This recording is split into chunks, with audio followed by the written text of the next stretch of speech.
G'day, I'm Tom from Purpose Built Moto. I'm just sitting down after a huge week at the shop and I'm about to take you through a retrospective look at one of my very early builds.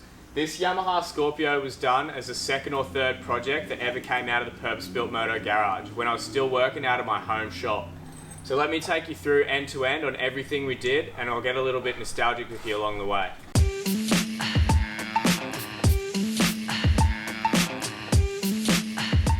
Looking back on the Scorpio project has been great. Seeing all the little details and ideas that we were starting to develop and how those have now evolved to be part of the Purpose Built Moto design DNA that shows through on our projects today.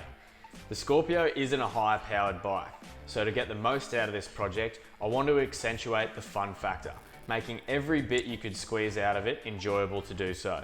The other thing that I really like on this bike, mostly for nostalgic reasons, is the seat and tail combo. So Timeless Auto Trim, who I work with day in, day out now, this was one of the first seats that we ever worked on together.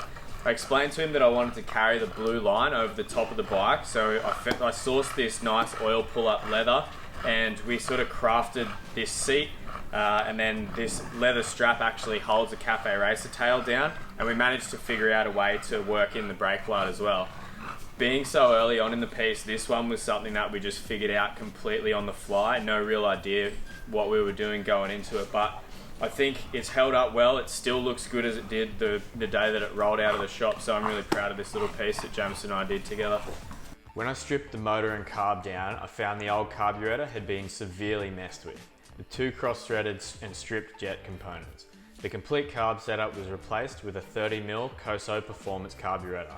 To make it fit over the starter motor, we had to specially machine a spacer that fit between the carb boot and the head, and completing the intake is a blue leather top DNA pod filter. One of the standout pieces on this project is a stainless steel exhaust system, custom made with two mufflers on the end. We wanted to milk as much as we could out of this 225 without going too crazy on the engine, so we decided to put an anti-reversion chamber on the header. That helps with mid to high rev range gain, and then matching that with a performance carburetor and DNA pod filter. The stock riser bars were thrown away and replaced with a set of clip-ons.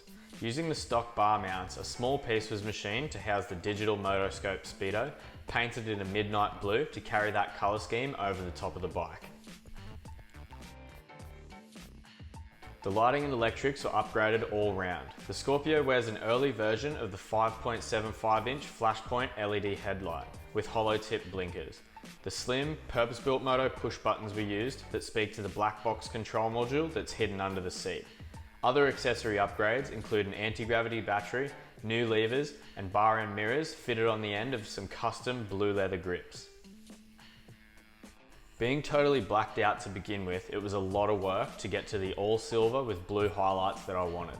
This meant a total repowder coat of the frame, blasting of the engine, stripping the forks, polishing the cases, and painting near on everything else.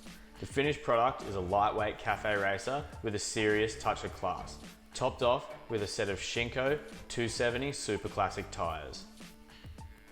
When the opportunity came up to have it back in my garage, I jumped at the chance. To be honest, I was really skeptical of the lengths that we went to with this bike just because it was so small. I've well and truly had to eat my words on this one. The Scorpio is so fun to ride, I was blown away. The snug riding position, super light handling, it really lets you wring out every bit of power the Yamaha has to offer. It's no super sport, but around town and through some tight corners, you cannot get the smile off your face. The test ride in this clip is the exact same ride we did for Cafe Racer magazine in 2007. Such a great day to relive on this bike that ended up being a breakout build for Purpose Built Moto.